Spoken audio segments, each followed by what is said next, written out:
You don't know, man.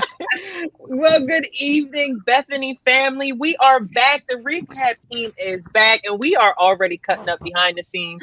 I just miss these faces on the screen each and every Monday. You know, we took a week off, but it felt like it was like a month, right? Yeah, It it felt felt like a like long it. time. I feel like I It haven't felt like stretched it was in a a long long time. time. But we want to welcome you guys on in and join us as we recap this Sunday sermon that we were blessed with. As I always do, let me introduce this amazing panel. We have Sister Maya, our social media director, Maximize Monday. She is the one that's working hard behind the scenes, and she's the one that keeps us in line as well. You guys don't get to see that. One day you're going to see. I'm going to record it. I'm going to show you. No, I don't know what you're talking about, Kevin. Quiet on the set.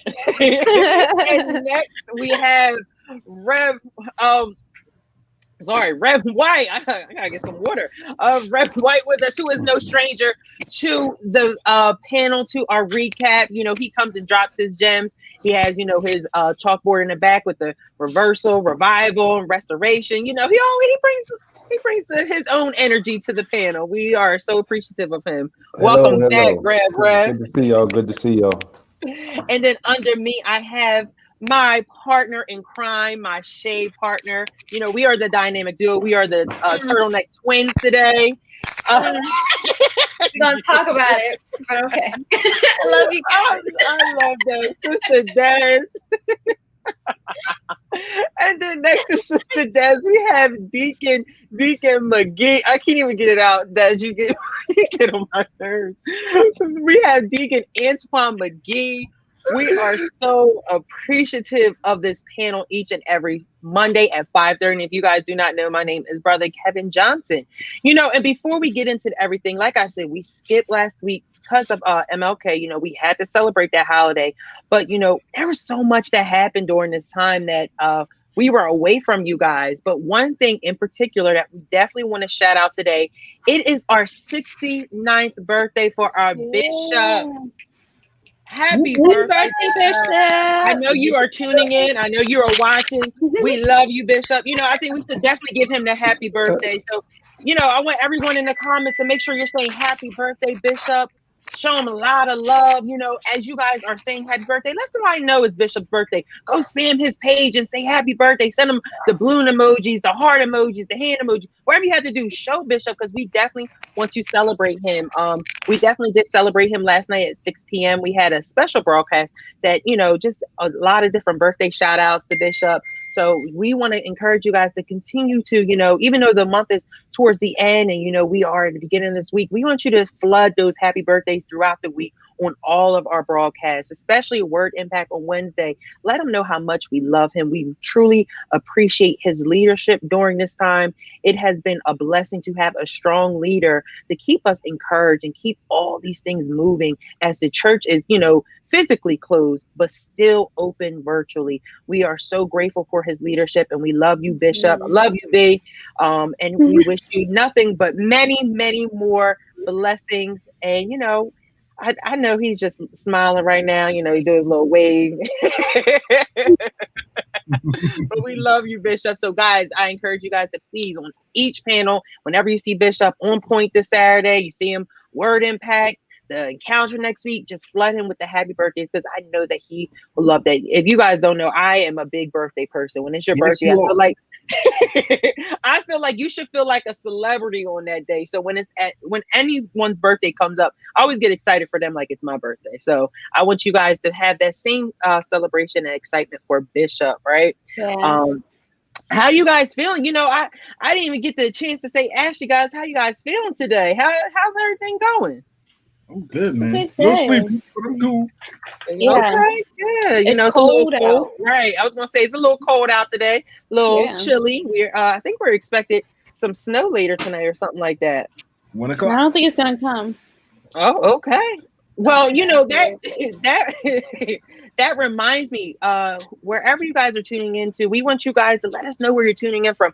Let us know what the weather's like right now. If you're tuning in from up north, down south, across the world, we want to let you guys know that we're so appreciative of you guys tuning in and joining with us. Like we say each and every each and every week, we encourage you guys, we invite you guys into the comments as we, answer the questions and recap this sermon. We want you guys to ask questions as well. And we want to hear what your comments were about this sermon, because this sermon, it woke up a lot of stuff, a lot of eyebrows were raised this Sunday. So we want to hear what you guys thought about this weekend's sermon, and where you're tuning in from. Let us know, and also make sure that you are sharing the content. Oh my gosh, we are still in Transformation Lives Month, even though this is like officially like the last week of January, which January went like that. But we literally, so we still want you guys to tune in, share, as well as tag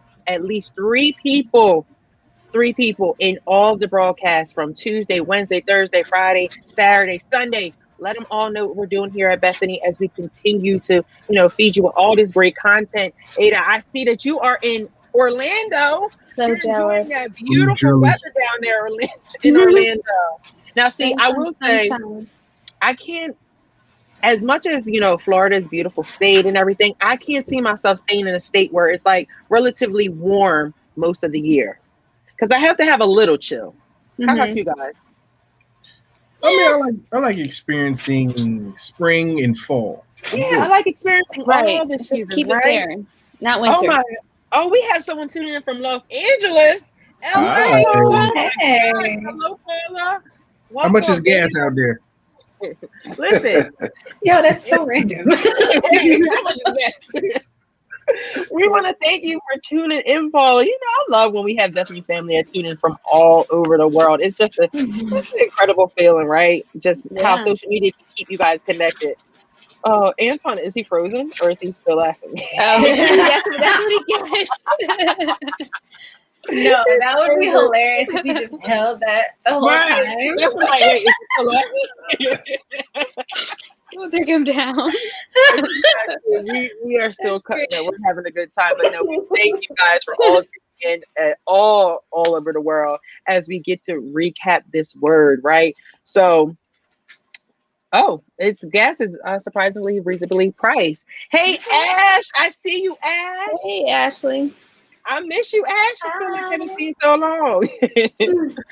So, we are about to get into this word, another segment, another piece of, another layer, like I always say, to this pie, this cake that Bishop is, making with this shift the needle, right?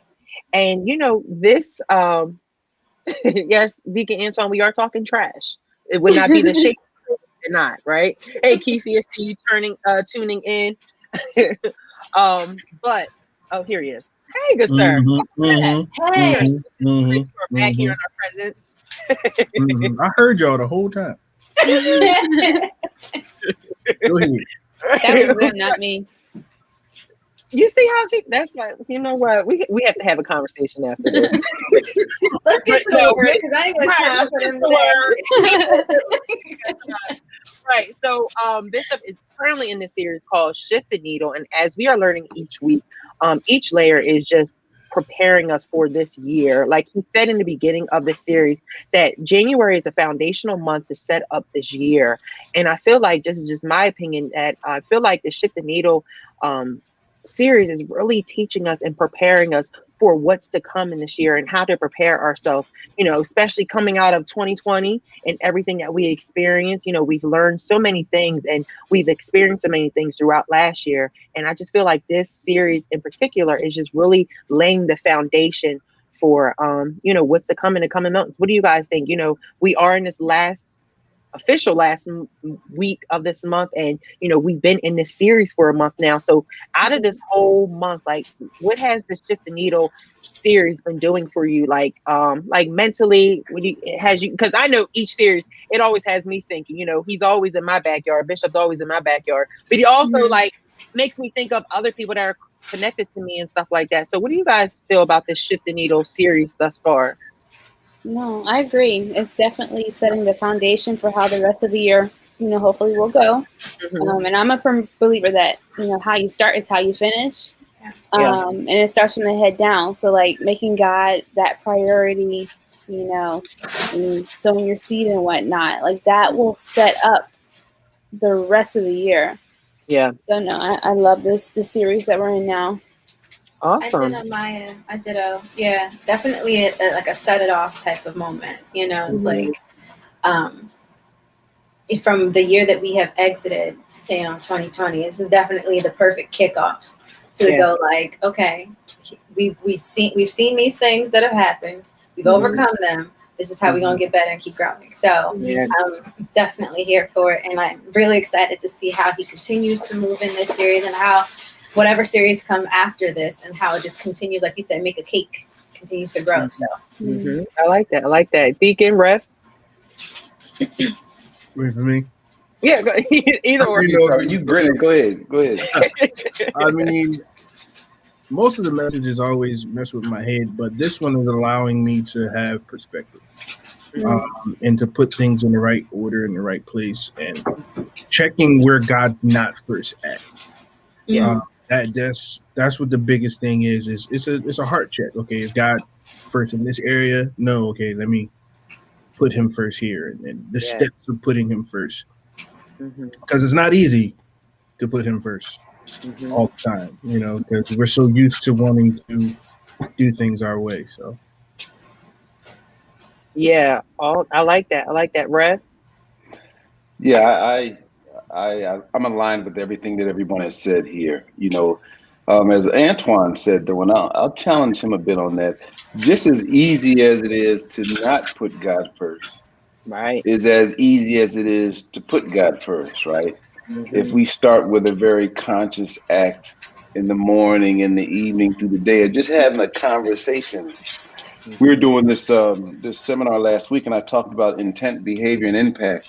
And you can apply it to conversations, you can apply it to work, but I was just sitting here thinking you can apply it to God. If I allow my intent, if my intent is to be in communication with God, that's going to drive my behavior, and then that's going to impact my life in a way that it should. If my intent is to do what I want to do, that's going to drive my behavior. Yes. This is going to impact my life in the way that I've seen it impact my life. Right.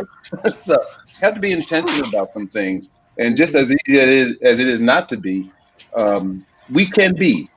We all been there, right? When you've had that connection and you know that you're in tune with what God has, and then when you haven't been. Yeah, absolutely. I like that. See why we love having Rev up here all the time. We bring his knowledge. And Rev, you did such an amazing job last week. If you guys are entrepreneurs and you guys are looking to start a business, I encourage you guys to please go back and stream the business panel that we had last Thursday with our very own Rev White, who did an amazing job with the discussion last week. I encourage you guys to please go back and stream that, especially if you have been, some business has been burst up in your spirit through this time. I think a lot of us are becoming creative during this time, and you have to know where to start, and you laid that foundation for us, sir. So we truly appreciate that. You did an amazing job. So guys, please go back and watch that. Well, praise God. We all have a gift, and as Bishop's been teaching us, we all have a purpose. And if we can marry that gift with the purpose, boom, and that thing can just explode. I love that. So, as I said, Bishop is continuing the Shift the Needle series, and he titled this series in particular "Choose." Right, and when Bishop does this titles, you'd be like, "Oh my gosh, Bishop, this one word title, like, oh my, now what you about to talk about?" Right. So he came out of the book of Matthew, chapter 6, verse 19. Bishop started off by stating that it is important to understand that most of our focus, or what we see as important, such as houses, cars, and the money that we make, God calls them things. This is because what we focus on before we come to know the Lord don't have any internal value. So God refers to these things as temporary. Yeah.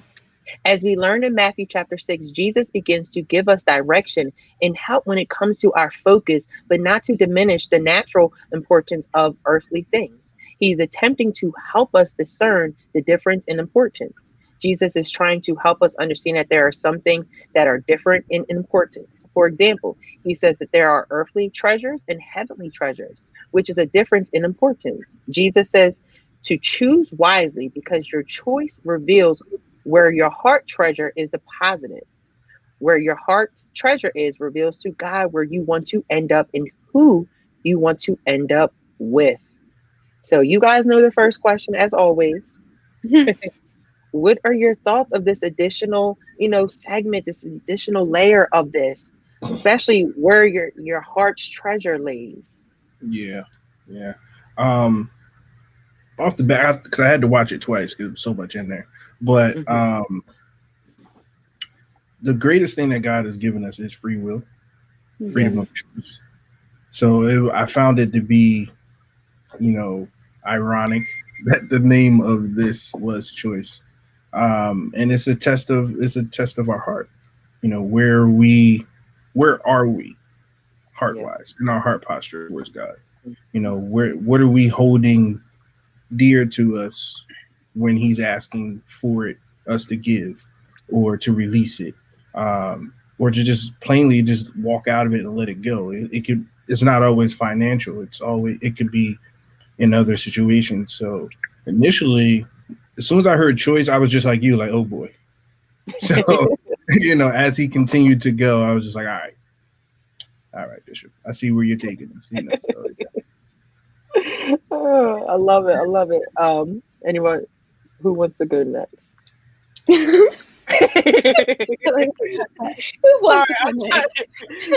I'm trying to repost and share. I'm telling her I didn't even share it yet. But go ahead. Since Deb, do you want to go next? Yeah, I'll piggyback a little bit off of what Ann said. I think a lot of times we forget that we have choices, and the fact that we can sometimes, because we forget that we have a choice, we just go with stuff, and we just allow things to happen and, find faults in different things or in different people or in God. And it's like, you had the power to choose what you wanted to, what your outcome, like you said, God gives us free will. But it's up to us to listen to His word and His discernment in order to use that free will to make the best choice for ourselves. So, but I think we sometimes forget that we have choice, and then that's when blame and fault and all that type of stuff come in. Yeah. But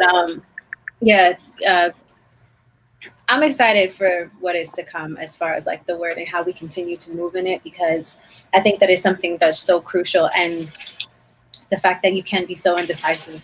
So yeah, that's all I have to say. I like that. Sister Mai. No, I think it's great. I think, as people, and dare I say as Christians, we like to present one way, and that, okay, well, I'll leave it there.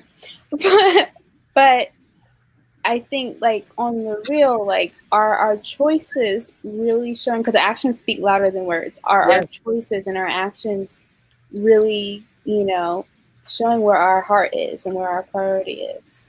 Right. So I think every single time Bishop says something, it really makes you reflect and think, am I doing this? Right. And when I was hearing her sermon this week, it made me think of something my mom always says. She says, don't just say you love me, show me that you love me, right? Your actions should really speak and where your heart lies. So I don't want you to say, you can say all day long, do you love me? But do you actually love me by what you do? Go ahead, Rev. I see that smile. What you got for us, Rev? No, we just stay in the word, right? We all know in Joshua 24 that, he comes real direct and says, choose this day who you're going to serve, right? Whether you're going to serve the gods that your father served, or whether you're going to serve those on the other side of the flood. But as for me and my house, we're going to serve the Lord. And that's a pretty bold statement in today's society, because there's so many things that are pulling folks different kinds of ways, right? Yeah. But then once we're able to make that choice, and then we're actually able to depend on the promises of God. Everything that He says in His word for us, it's in that promise after promise after promise. Seek ye first, if you confess your sins, if if you believe in that heart, all and over and over and over and over, the promises come when we are able to, choose Him. But it doesn't mean it's easy, right? I mean, we all have choices. Scientists would say we make 35,000 choices a day. When you get up, you can put your left foot down and your right foot down. You're gonna go right, you're gonna go left. You put your left leg in, your right leg in. We make choices over and over and over and over, and there's a fair percentage of them that are wrong. But life and every day is full of choices, lots of choices. Right. And you bring up a great point about that is like the central theme, I think of it, is like, where are your choices? What choices are you making? Because those choices really dictate how you move on in kingdom and stuff like that. So Brad, can you talk more about those choices as you're continuing your walk with? I feel like the choices that we make after we get to know the Lord and we're reborn and everything, I think they're harder than the choices that we had to make before we were saved, right? So it's easy. It's easy before you get saved. I think as with the perfection of God, there's the fallacy of man, right? So I have to know that I'm going to make some bad choices. But if the top choice that I've made is the right choice, those bad choices will be taken care of. Right. I don't think you're going to make all the right choices, because we're not. We're not going to make all the right choices. Know that there will be times we don't make the right choice, but God is faithful, and He's just, and He loves us, and He's sovereign, and He's merciful. That He's going to allow us, as long as we make Him our first choice. He knows we're going to make some bad choices, which is why Jesus went and did what He did, right? Right? Come on now. Can I add? Go ahead, please. There's I don't know if it's a study or something, but nowadays we're more unhappy because we have so many options and so many choices. And so I think about when Bishop always says instruction is so simple. God's instruction is always so simple, but the amount, it's we make so many, we have so many options available, but if we actually pinpoint down to the good or the good and bad, you know what I mean? There's kind of no gray areas. Either this is a good choice or it's a bad choice, Right. But that middle ground of when people like to lay in that gray area, it's well, this is kind of, I'm not gonna get too much trouble, you know what I mean? Right. So we end up driving ourselves crazy and moving ourselves away further from God by not just simply doing following His instruction and choosing the thing that He's telling us to do. It's I'm literally giving you the manual. You have the choice to go up the opposite way, but I'm giving it to you. So I just think that is so interesting, because the simplicity of it all. And we literally, Bishop says it, Lauryn Hill has said it, we all made it. We complicate things when we can literally just our lives can be so much easier if we just do what we know is true. So I'm gonna put myself back on. No, that's good. No, we just always have to be so difficult, right? Make it harder on ourselves. Right. So Bishop said righteousness is not just what you do. Righteousness is who we are in God. Religious people are generally slaves to the blessing they receive. They are generally servants to the things that God gives them. They turn the things that God gives from blessings into curses. This is because a religious person's relationship development can be hindered by their focus on the material. Their focus shifts from the God that gave to what God has given. A religious person is one who gives the thing he or she has given more honor than he or she has give the God who gave it. So those people with religious spirits are slaves to the material. They have submitted to the master of greed. The spirit will cause a believer to fail in his or her service to the real master, Jesus Christ. Disobedience, greed, and jealousy all have the potential to turn an unguarded Christian's heart of a believer. So, we're about to get into some things here. I want to hear, what are your thoughts about people giving more honor to things that they have been blessed with than the one that blessed them with it?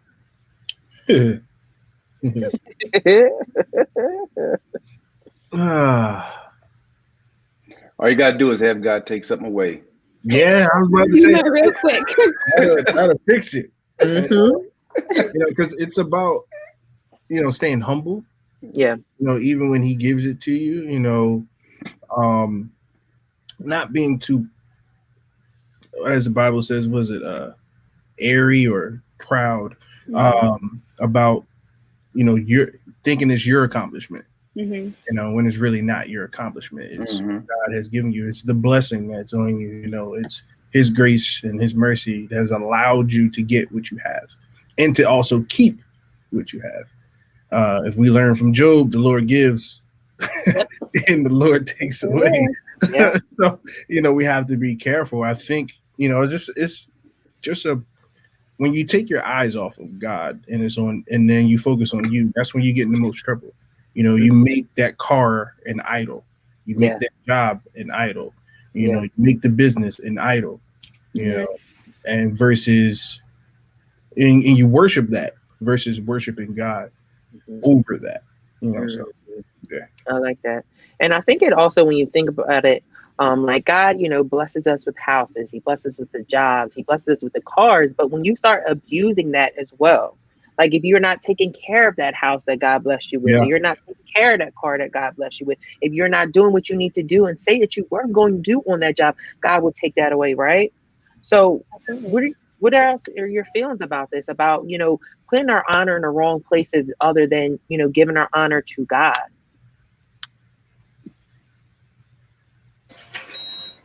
I think he pretty much said it. Like once we step away from God and like the book says to seek first. So once God becomes second in anything, it's like, oh no, it has to go. You know, Right. no matter how beautiful no matter how beautiful that thing was, or that situation was, or that person was, doesn't matter what it was. If it now takes God's space, Yeah. it's gonna get booted, or it's gonna get or God will show you that it's not what it seems. Like he'll Mhm. start to I don't know how to put it. Like put a little, I don't know how to put it, but start to make it not as, take the rose-colored glasses off. All that glitter is in gold. Yeah. Yeah. Yes. I couldn't get my words together. I'm sorry. You got it. You got it. You got it. It starts to take the high of it away. And you know, Yeah. and when I think. go ahead. Sorry, I didn't mean to cut you off. I think you start to realize that is not satisfying you. Right. There's like a want and a hunger for something, and you're looking for it in these items. Correct. Mhm. But you're not seeking for it in the right place, which is God. Yeah. Right. I like that. Only He can satisfy. Da, da, da, da. So, what God means by the term slave is to be in a position of a servant and behave accordingly. Bishop taught us that Jesus says that you cannot serve or be in a committed relationship with God and mammon, which is a spirit that is not God. You will choose God or you will reject God, or you will love God or you will choose, or your choice will show that you love God less than mammon. Bishop asked the question, where and what spirit have you committed your treasures? Which means, to whom or what spirit have you committed your heart? So let me ask you guys, you know, we learned about being a servant and everything. And I feel like there's a lot of people that may say, okay, I'm serving, but their behavior does not match their level of serving, right? Mhm. So do you feel like that is like a disconnect for people sometimes, where they can say they're a servant, but their behavior does not show? What do you guys feel like? Oh yeah, absolutely. I mean, that's called imposter syndrome. You know, you acting. What would be an example of that? Saying you're a servant, but your behavior doesn't show. Okay, so that would be okay. You walk around with your title, or you know, in your facility that you serve in, but when it comes time to reveal your heart of servitude, so for instance, that would be, as for me being a deacon, they say, "Hey, I need you to go to the door and greet people." Mhm. If I got airy and said, "No, I'm not greeting anybody, I'm going to sit down," my Mhm. servanthood is out of whack. Mhm. Because as a leader, especially in our context, Mhm. it's, you know, what you're asked to do, Mhm. you do to the best of your ability. Right. You know, there is no no, in these type of situations. If you're asked Right. to go to the door, you go to the door. If you're asked Mhm. to hold the basket, you hold the basket. Right. If they need you to pick something up off the pulpit, get up there and pick it up off the pulpit. Right. Because it's all about the spirit of worship. Right. In our serving is worship. So Right. you can't be rebellious from us, as Des already said, a simple instruction. Because Right. you don't know what that instruction would open up. You could potentially be the first person that an unsaved person meets, and then they're like, oh, I want to meet this Jesus that gives them that joy. Mhm. Versus I'm not going to be there, so you block that person's blessing. Yeah. Mm. And you sit down in service in the wrong spirit, Mhm. which makes you hard to the word and to worship, and you can hinder the flow. Mhm. That's right. It's all connected. I kind of think of ministry and servanthood as the circle of life. It's the same. Okay. It's the same. So that's how I see it. Oh God. No, but go ahead, Sister Maya. That's how I agree. And like even to do so with the spirit of joyfulness, because Yes. all growing up, when our parents tell us to do something, we Mm-mm. do it, but we're doing Mad. it, kicking around and mad and everything, Yeah. right? We can't do that because, like you said, like that says a lot to people too, and how your spirit is, and you never know how that might set people off. So Right. No, and I think it's especially up in when you come up in church and you are in leadership roles, it's so important to find that balance, knowing that you're doing this for the Lord. And I'm going to ask Reb, like, how did being in the leadership role and everything, how important it is to you to say, like, okay, like we're all human, we all have stuff going on and stuff like that, but how do you know, like, when it's time to be in that leadership role, how do you know, like, okay, let me put this to the side and serve what I need to do in this position. What I'm trying to say? Yeah, no, I know what you're trying to say, and that's a great question. It is. We know the Bible talks about military and agriculture and politics and sports, as we've talked before. I take the sports analogy. The coach doesn't always do what's best for him. The coach does what's best for the team, right? I like that. And we have to, in leadership roles, know that there's going to be some expectations, some accountability, responsibility, availability that other folks aren't having to do, right? And aren't being asked to do. Now we're all called to the same walk, whether we're just saved or or the bishop, right? But in terms of the leadership capabilities, there's gonna be a different expectation if you've been chosen by leadership or by God to take on a certain role that some others may not have been called to do. Yes. I like that. Sister Des, I'm sorry, I skipped right over. Did you want to add anything to that about? Because I feel like sometimes some people get how can I say this nice? Some people are getting in church and they've been there for a long time and they forget about that servant aspect when it is being in your particular ministry. Did you want to add to that, Sister Des? I would just say it's all about being humble. And remember, like everyone has said, remembering who we're doing it for. We want to be Christ-like in all ways. So if you have to get down and wash somebody's feet, you can't be high and mighty. You can't sit and go, I'm not going to, do that because I'm in whatever state. Right. Not even just in the church, like in general, whatever you're doing, it's like, like you need to be humble enough and have a heart of humanity to help wherever it's necessary, and not be stuck up and have on your high horse.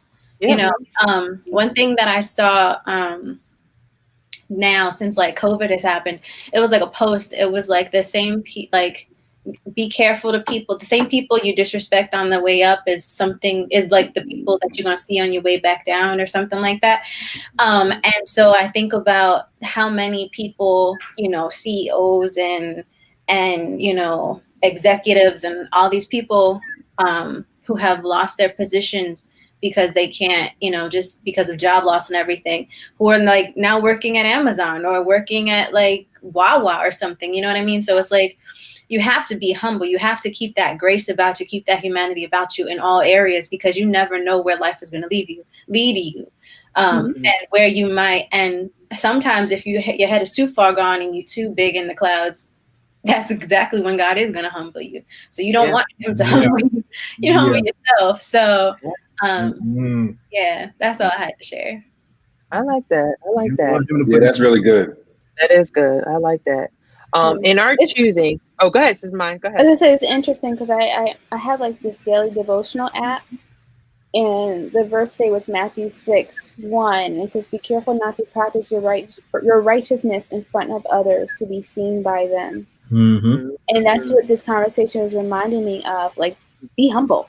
Don't try to show your stuff and like, to be flashy and whatnot. God's blessing you, but you need to be humble about it. Yeah.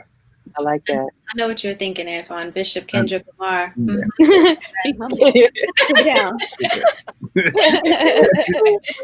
So Bishop, you millennials.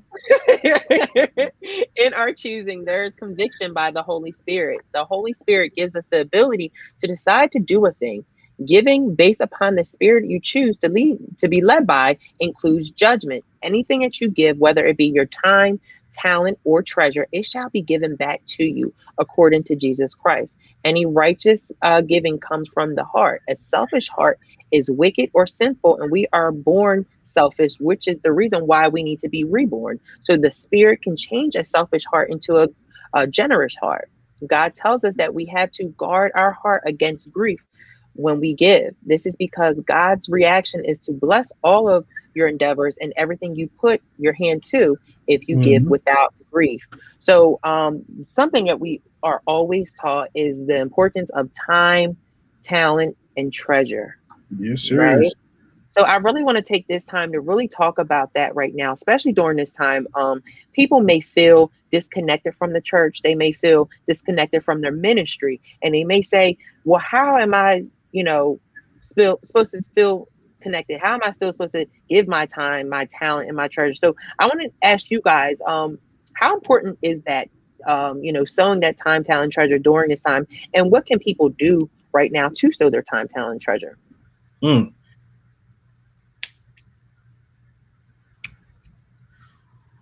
Okay, you asked a loaded question, but I would say I'll answer the first part. What can you do in this time? There's a lot of things you can do.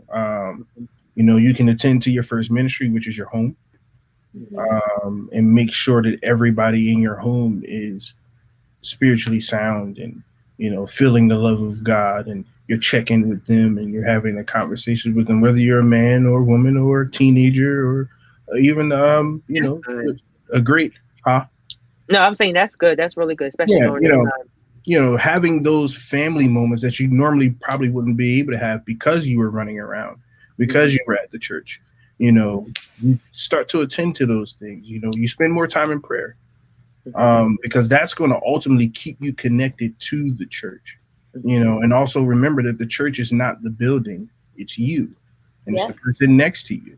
It's the person that you'll see who else is a believer. So the more that we pray for one another, the more that we talk to one another, the more we'll feel connected, and then also serving each other virtually. You can do that. Yes. How? Call somebody up. Hey, man, I just want to pray with you. I want to check in with you. That's good. Do you have enough food? Do you need anything? I'm going to the store. These simple acts of kindness is our service. It doesn't have to be a grand thing where you have a mic in your hand, or you're dancing across the stage, or you're singing a song, or you're holding a program or whatever. It's these simple things. Yes. Because this is the test that God wants to know. Can you still serve when you don't have your essentials?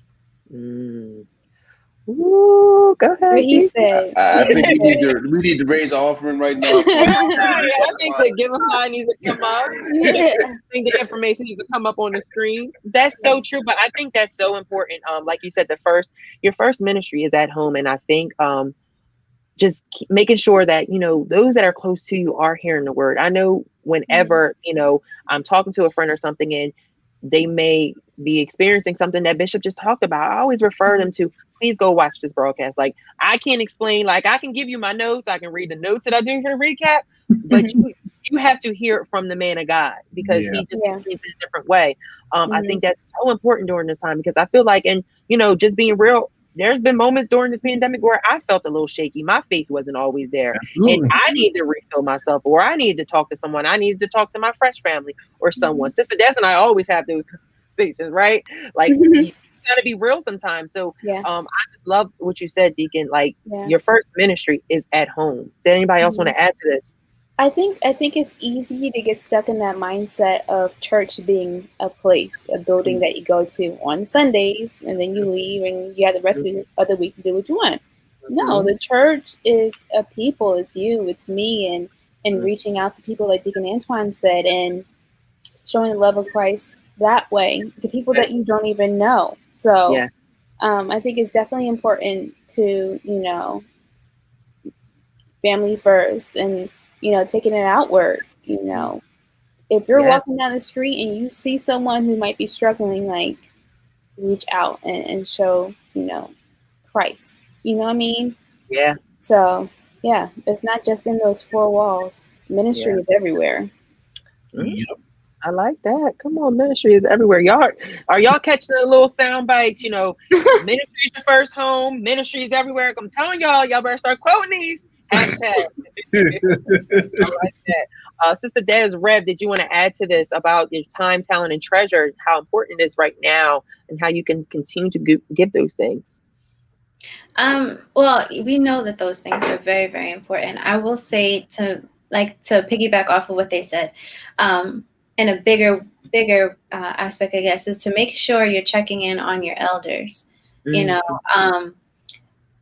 folks who, or not even just the elders, but people who may not have access to the ability to share virtually, or to connect in a different way. So, check in on them, maybe go, like Ann said, drop off some food, or, if you bring coats and clothes and blankets to somebody, ministry it's not just with choir. It's not just in a dance. It's not just, hospitality. Like, it's like Maya just said, it's literally everything and anything that we do. So holding the door for somebody, when you walk into the store, you could spark up a whole conversation with them just by simply showing your heart, just being kind, just having a heart of kindness, So just taking the time to really, really love God in a way so deeply that it literally starts to pour out of you. And you're not trying to show up. It's already there. You're not trying to be kind. You're not trying to be,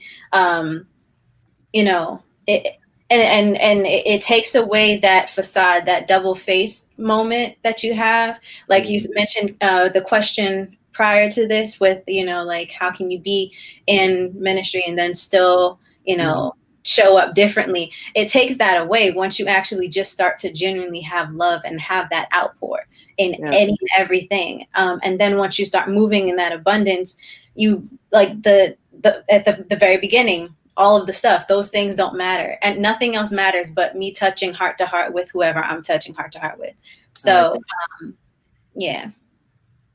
Come on, y'all come that back. Was good. That was good. I that scripture that Maya read, I was sitting here thinking, the things that have impacted my life and my walk most in the largest way have been those things, whether it was a kind word, of active service, a helping hand that nobody saw except me and the person and God. And nobody ever knew about it except me and the person and God. Those things have impacted me more than anything externally that I've ever been done in service to God. It's not the external stuff. It's those things where you can have an impact on somebody and you don't have to get any recognition. You don't have to get any hate. All you're doing is something because it's the right thing to do. Right. And those things do something to my spirit that anything external would never, it just doesn't do. I love that. Bishop says you want to shift from grief to gratitude simply because there should be no grief when you bring back something that belongs to someone else. Grief is when I forget to bring it or do not bring what you expected. When God is dwelling in you, your generosity comes from the source in you, which is God. Gratitude, remembering where God brought us from, should change the heart of our giving. Gratitude changes your attitude about giving God your time, talent, and treasure. Gratitude is not a concept. Gratitude is only real gratitude if your actions are consistent with the meaning of the word. So, we've been talking about, time, talent, treasure, and I kind of feel like this question has already been answered, but there may be someone that's watching right now that, they say, I want to give my time, I want to give my talent, I want to give my treasures, but, maybe their treasures were cut down because of COVID, right? Or something happened last year where it took them away from the church, it took them away from giving, took them away from ministry. What words of encouragement would you give them right now, especially when it goes from, turning that grief into gratitude? Bishop has said to us since this pandemic began that a time of waiting does not need to be a wasted time, right? Mm-hmm. We're going to come out of this thing. And if while we're in this situation of being, not being able to congregate together, we take that time to get closer to God, to do those things that are helping us to be better in what, God would have us to do. It's going to be of benefit to everyone around us through the process. And once we come out of this pandemic, so we can't thwart the opportunity that we've been given that most of us never will be given again. You think about, when this thing is over, it's back to it, right? So making sure that we fully utilize this opportunity to be ready for those opportunities that are going to come beyond. Because as Bishop also says, opportunities are mostly inconvenient, come at inconvenient time. So we can be training, whatever that training means. It could be your mind, could be your spirit, could be your body, could be all three, could be your presentation, just what it is. You don't want to come out of this thing worse than you went in. You don't want to come out of this thing the same, right? And if we can do that, we're helping everybody, including ourselves, right? Yeah. I like that. I love that. Anybody else want to add? Go ahead, Sis Des. Okay. I think that a great way to figure out how to finesse whatever that talent is. And what I mean by that is, like, if you were singing in the choir, right? And that was your talent that you were giving, that was your gift that you were giving. That doesn't mean that it has to stop because we can't be in service or we can't be in the building. Maybe you start a YouTube channel and start singing. Maybe you go sing, at the local shelter outside. Something to keep that gift alive, keep that talent going, so that, like Rev just said, it's not wasted. Your time, your talent, your time is not wasted. So yeah, just figure out, like, and in the times that we're in right now, it is. Yes, we are, like, in trying times, but it's also it was mentioned earlier, this is the most creative time that we could have ever be in, because we have so much time. So you can really hone in to what it is that you are supposed to do and what makes you great, and if you didn't know what your gift or your talent was, you have the time to literally try different things and figure it out, so. And then once you do have, you find that talent, you offer that as your treasure to the people around you, So, yeah. I like that. Yeah. Go ahead, man. Oh, go ahead. No, I was going to say another part of that is remembering that all is still well. The reason why I say that is because you're here. All is still well. But then take this time to really, really educate yourself. If you are lacking finances, this is the greatest time to learn about money. You don't have it. When you don't have it, that's when you need to study it. Because what you begin to pour into yourself, you're going to attract. If you're learning about money, if you're learning about investments, if you're learning about saving, if you're learning about wise spending, that financial fast that we were on years ago, you rehash that one more time. you will start to develop the habits that when God brings that wealth back around, that wealth train back around, you'll know what to do with what he gives you. So that you're not just out here on Amazon spending hundreds of dollars on stuff that you're not even going to use, and you're not just spending your money on food, and all these different things, and having $1,000 worth of stuff in your closet when you still got debt. Making these logical, practical changes in your mindset is going to get God's attention, because he's going to be like, okay, I think they got it now. I can't bless you if you keep digging yourself deeper into a hole. You're putting God first. You got to put God first. And that, just to piggyback off that, a good tool to do is, go back and watch Maximize Monday. Pastor Nick and Sister Maya, they talk about maximizing that time, that talent, them treasures. So, Sister Maya, do you want to talk about that a little bit, about what's going on in Maximize Monday? Well, we've been talking about, maximizing our finances, exactly what Deacon Antoine says, making wise choices and making God the priority, make sure you're still tithing and you're saving and making sure that you're not just buying a pair of new shoes because you want them. Like, right. You can save for them, right? We're actually doing a panel talking more about this on Thursday at 7:30. Awesome. Make sure that you tune in. But something that I wanted to add was, to do the best that you can. I think sometimes it's easy to get stuck in that rut of what you can't do, that you just stop and you negate what you can do. So for time, take an hour, wake up in the morning and spend that time with Christ, do a devotional, read your Bible, pray. Do what you can. Talent, like Sister Desiree just said, you can't sing in the choir, start a YouTube page, and use that talent that way to bless and to touch and reach people. And then of course your treasure, you might not be able to sow, all that you want to sow, but do what you can and do it wholeheartedly.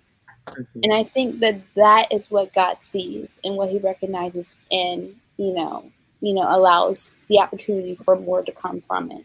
Yeah. I like that. Real quick. I was about to say, so, because when you said do the best that you can, I don't know who this is for the finances, but somebody's like tugging on me. But, 2 mites in the eyes of Jesus, when you give it to him, is just as crazy as amount as 200. If you give him what you have, he'll multiply that thing. If you really trust him with it, and don't give it to him and be like, don't do it like that. Give it to him with say, this is all that I have, but all that I have, I give unto you. And you continue to do that. He will bless you. And I'm speaking from experience. I wasn't sowing what I wanted to sow for years, but then I started sowing out of gratefulness and out of what I had. And God began to multiply that thing. So now I look back and I can look at my sowing record and I'm like, whoa, I gave that much out. And that's not even accounting the many blessings that I probably just gave people through Cash App or in cash, or I heard you were struggling here, those kind of things, so God is faithful, just do it the right way and in the right heart. Come on, Recap team. Y'all came back strong. So we learned that the mammoth equals wealth, riches, and material things. Mammoth is a Syrian god of riches, and Jesus lets us know that this mammoth spirit has a spirit. I'm sorry, this mammoth has a spirit. The spirit of mammoth leads you to depend on money instead of God. The focus of your heart becomes the things that you can produce with your hands and some of the things that God has provided. Your heart becomes focused on what is provided rather than the provider. Mammon is an arrogant spirit looking for servants and wants to rule. If the mammoth is the Syrian god, then that means mammoth is the spirit of an antichrist. So panel, we were introduced to this thing. I'm sure Bishop's going to get into it more next week. But what were your thoughts about this spirit of Antichrist, this mammoth, when he broke it down like the Syrian god and came from Babylon and the top? I was too done. So what were your initial thoughts about this this arrogant spirit, this spirit of Antichrist that equals to wealth, riches, and material things? What were you guys thinking when Bishop revealed this to us? I never knew. That's all I can say. I never knew. I Right. It was something new to me. I was like, wait. And Bishop gonna give us the breakdown and everything. And I was just like, wow, that's crazy. Because we're learning that the spirit is really taking, our belief and us relying on God, right? Mm-hmm. So it's like us relying on the things that God provided. So when you think about it, actually is the spirit of Antichrist. Anyone else have an opinion about it? Want to talk about? Because I know Bishop's going to talk about it more next week. You never knew. I never thought of it in that way. Mm-hmm. I think of as like a person, and you know what I'm saying. Yeah. So like, it's another one of those eye-opening revelations that Bishop gives so freely. Mm-hmm. Right. So when you decide that you want to serve this mammoth spirit, you start to believe that you cannot buy nor sell without mammoth spirit. This mammoth spirit wants to replace God as your provider. Mammoth wants you to change your focus, move away from God, and start obeying what mammoth tells you to do, which is nothing but the wisdom of the Antichrist. Money does not help people. God helps people. In the kingdom of God, your money can fix it. If your money can fix it, then it's not a real problem. Money does talk because it has a spirit, but you decide and choose the voice of your money. Money is neutral until you give it a voice. So, panel, like I always say, are there any final thoughts, comments about the sermon, about money being neutral and you give it a voice? Any final words? Let's say your money is what you make it. So I can't wait to hear more.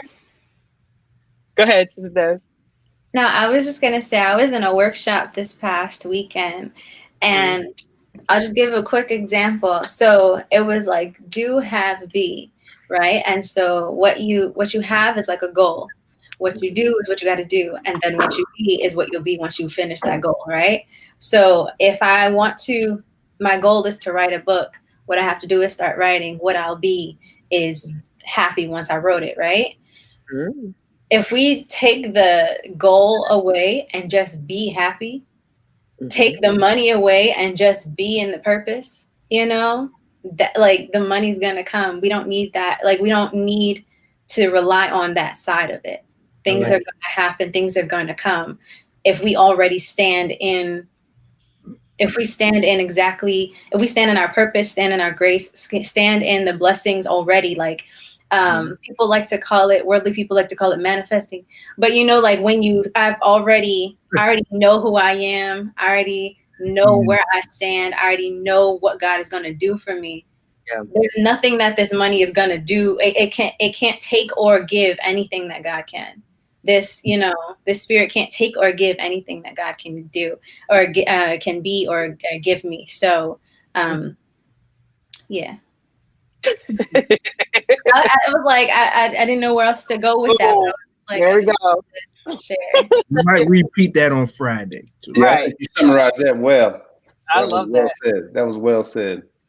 Rev, any final thoughts, Rev, of this additional layer to shifting the needle?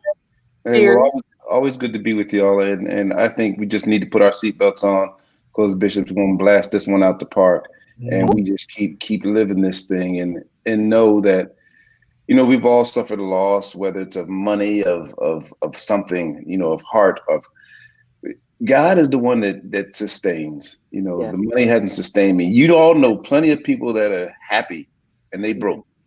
Yeah. Plenty of people that got money and they're miserable. Yeah, that's exactly it. I've seen it, I've lived it, and so just put everything in its proper perspective, really, and don't have this sense of entitlement that you deserve stuff. Just let the love of God and the joy of our Savior flow throughout us, and everything else is going to be just all right. I like that. And, lucky for you guys that are tuning in, we are going to do a rebroadcast of this sermon. All right. It's going to come right up in like 30 minutes. So get your, your dinner ready, warm it up, or if you're still cooking, hurry up, save the dishes for after the sermon. But we want you guys to tune in because, this recap, we love recap and we love coming on here and, adding our spin to it. But, this is just, come on, recap. Y'all ready? This is just a little, you see,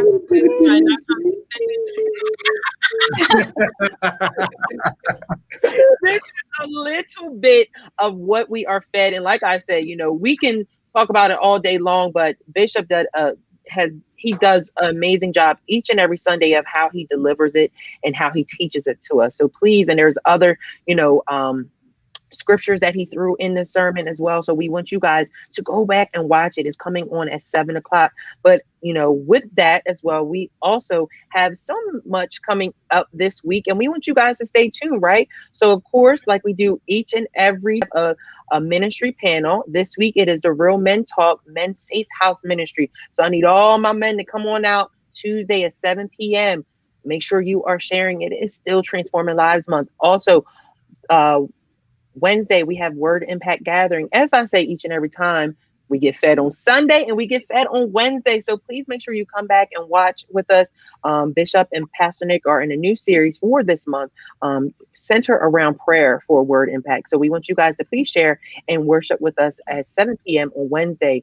Thursday, maximizing your finances, right? Sister Maya gave you a little taste of what we are going to get on Thursday. So we want you guys to come back at 7:30 p.m. Eastern and join us for that panel. And then on Saturday, we have On Point Radio as always each week, 9 a.m., as well as Emerging Worship Saturday at 6 p.m. with Encounter Services on Sunday, 8 and 11 o'clock with our Engage Live in between at 9:45 with that discussion. Shout out to Sister Jody and Sister Kia. Did an amazing job this week. Yeah. Playing that game with Bishop and Pastor Nick, I was cracking up. I want you guys to join in with us and Engage Live, as well as the Best of Bethany on Sunday at 7 p.m. And then also, we do have a special announcement for all of our millennials, but I'm going to let Deacon Antoine introduce this one for you guys. All right. So this Friday, the Fresh Young Adult Ministry is back. We are back with our first ever virtual event for the year. This is going to be our beginning of the year kickoff. We're calling it the virtual kickback, where we're all coming together virtually. We'll recap our year from 2020, discuss expectations for 2021, ministry and personal. We'll have some games, we'll have some fun, and then we'll let everybody enjoy their evening. And then we'll see you, next week or the following week for Fresh Friday on Facebook and YouTube. Right. So the virtual kickoff, this is a private Zoom. You need to register. Yes. So if you want to be a part of this kickoff, this is for the age groups 18 to 35. You can email us at fresh@gotobethany.com. That is fresh@gotobethany. Fresh is spelled FR3SH@gotobethany.com. That's FR3SH@gotobethany.com. And look, it's going to be fun, having fun with our Fresh family. Too bad, usually at our Fresh events, I bring the pretzel tray. Can't bring it this time. I know. But no, I didn't forget. I want to shout out Miss Roman. She is live. I love that interview, Miss Roman. I love seeing you on the Engage Live. Shout out to you. That was an amazing interview. You did such an amazing job. So I just saw her in the comments. So I wanted to shout her out. You did an amazing job, Ms. Roman. Deacon Antoine, please let her know in person again how excited we were to have her Engage Live as well. But I like love we said, that. it was beautiful. I love that. I love when we, interact with those that are interacting with us online and everything. It's always a good time. I love you guys. Like, it was just a perfect example, for Transforming Lives Month. Yes. You don't have to preach and hit people beside the head with the Bible. You just be and let your actions and your character be an example of how Christ can transform lives. And I love how she said the church found her. I love that. I love that. I was just like, that's beautiful.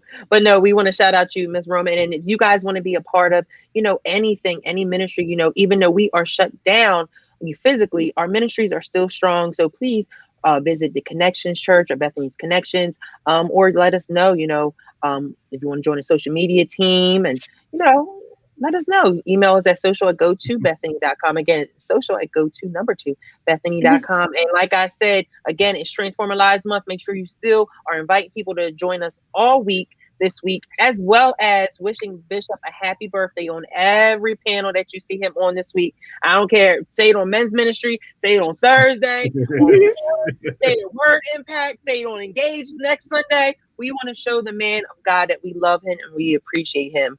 Panel each and every time. You do an amazing job. Thank you guys for just being so honest and so real and always having a good time with us. Yeah, man. So Bethany family. Kevin. Oh, anytime. Blessings. So Bethany family, we love you guys. Please stay tuned to all the content that's coming out this week, and we will see you next week at 5:30 on Monday. Be blessed, Bethany fam. Bye, guys.